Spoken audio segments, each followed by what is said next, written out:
no parcel of land should have gone below, I think it was 2.5 or 5 acres. Whatever the size, he had to cede ground, and that Gazette notice was quickly annulled because there was a lot of pressure.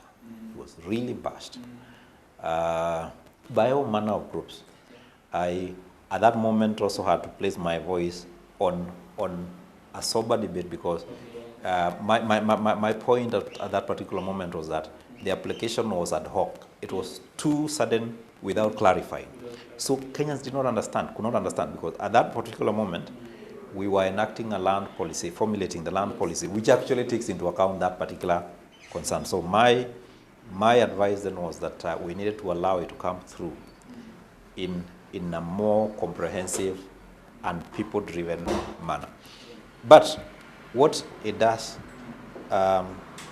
in address the challenge that we've had, which I mentioned when we were beginning, of fragmentation of land.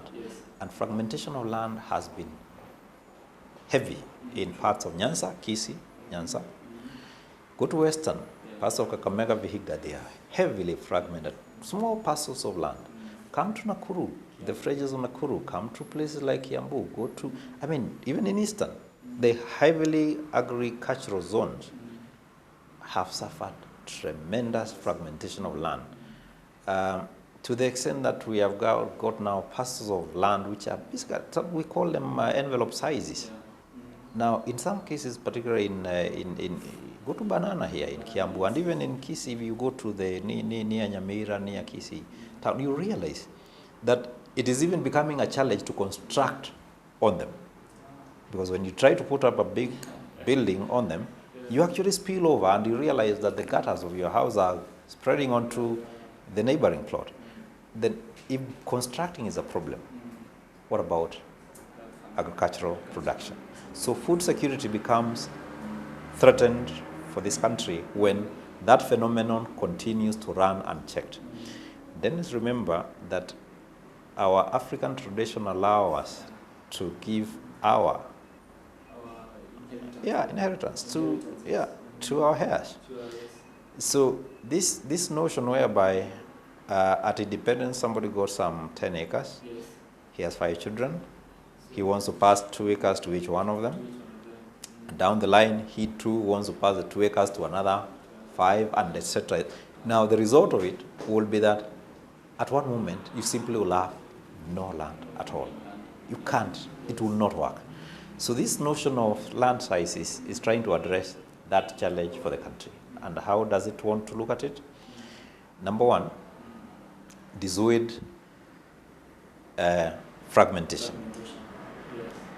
But as it does this, it takes into account the agricultural potential of land from zone to zone. If you're in Isiolo, you're not going to tell a guy in Isiolo who keeps livestock, or in Narok who keeps livestock, to get a parcel of land which is 5 acres. That's not enough for him, even 20. But you notice if you go to a place like Namanga, like I was chatting a colleague, and he told me in Namanga, if you don't have over 100 acres of land, you are considered a poor man. Reasons being, you need to let your cows wander far within that parcel of land. So in an area like that, you can probably even talk about a minimum of 100 acres, and that would be quite appropriate. But if you start coming down towards Nanyuki, further into Nyeri, into Kiambu, and we can go to Western and Nyanza and take the same kind of example. There are places whereby with quite a quarter of an acre of land, you can do quite a lot of dairy production. If you are into vegetable farming, you probably can also get quite a lot. So production levels vary from zone to zone. So this minimum is meant to be obtained different commensurate to the agricultural potential or the land use which is appropriate to a particular area. So the land size cannot be uniform from zone to zone. And you'll notice again in the Land Act that there is a section that allows the Cabinet Secretary to be in charge for lands to put into place a study, a scientific study that will take into account what sizes will be appropriate from one zone to another depending on all the factors that affect production. and make recommendations to Parliament so that that can then be adopted. Now, it is expected that before that is done, the leadership of the county, the leadership of an area would be involved in that kind of a study so that they then can influence what minimum size will be appropriate for their zone. So that it doesn't hurt what they think are their local sensibilities, but at the same time, bearing into consideration the need to preserve food production, both for their counties and also for the country. Of course, there's one very, very, I would say, runaway side to land sizes, because you appreciate in this country there are people with big tracts of land, big, vast. You drive at speed 100 and you'll be doing about 10, 20 minutes still on that parcel of land. Yeah, we do have those kind of chunks in this country. Let's also appreciate then is that those people got those parcels of land allocated through legal processes. In a number of cases, they have, some of them are valid titles. Some of them have even sold that kind of land to people who have nothing to do with the manner of allocation initially. So you don't want to look like you woke up one day and contradicted your provisions of the Constitution, which says anyone is free to own land in association or individually anywhere in any part of the country. And you cannot take that kind of land from them unless through compulsory acquisition procedures, in which, if it is for a public purpose, in which case you have to pay them prompt and fair compensation. That's the only avenue to take private land. I don't know of any. And it's protected both in the Constitution and the laws. But you have a dichotomy here where Mr.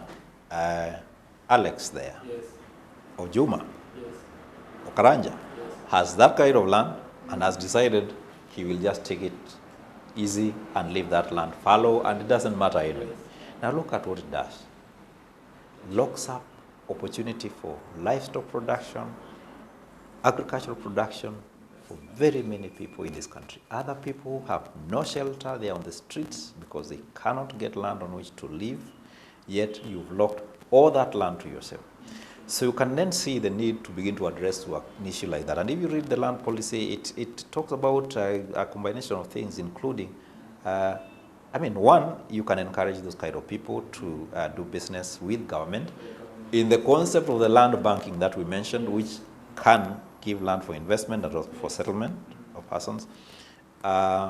They too, if they are not ready to do business with government and wish to retain the land as they are, there is the option of enhancing taxation, so that you are not making use of the land, but the tax that we derive as a country out of that land is commensurate to take into account the food deficit that you're occasioning, or production deficit that you're occasioning by just holding it without doing anything with it.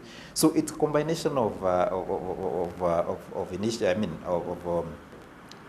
approaches that will help us deliver the concept of land size, so that we do not unduly fragment land going forward. And I think we need to call on particularly the youth of this country to appreciate that opportunity going forward is not necessarily limited to land, working land.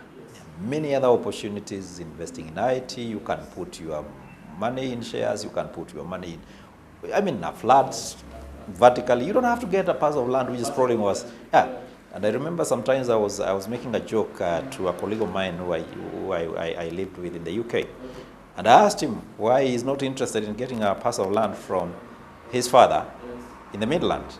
And the guy asked me, Ibrahim, are you crazy? You want me to go and get land in the Midlands for my purpose? I'm not my father. My father is a farmer. I am content to get my education, get my job, get my car, get my flat, and live happily thereafter. So what I'm trying to echo is the fact that the youth need to also to focus on today's times. One, the scarcity of land. Two, the opportunities, the vast opportunities available today, and the very fact that you can actually live your life without necessarily owning land. But you can actually get land if you so wish. You can lease it for the purpose that you need it. You may want to grow wheat in Narok in one season, Maybe the other season you may want to do some horticulture in Limuru, but you can lease that kind of land. Yes. And that's part of what the policy is echoing, the need to access land for use, not necessarily to own it. So land sizing is trying to shift people's attention to understand that, look, you can't continue getting land the way you've been getting land and fragmenting it. At the same time, let's mind idle land, which is in people's ownership, but is not adding to the national cake.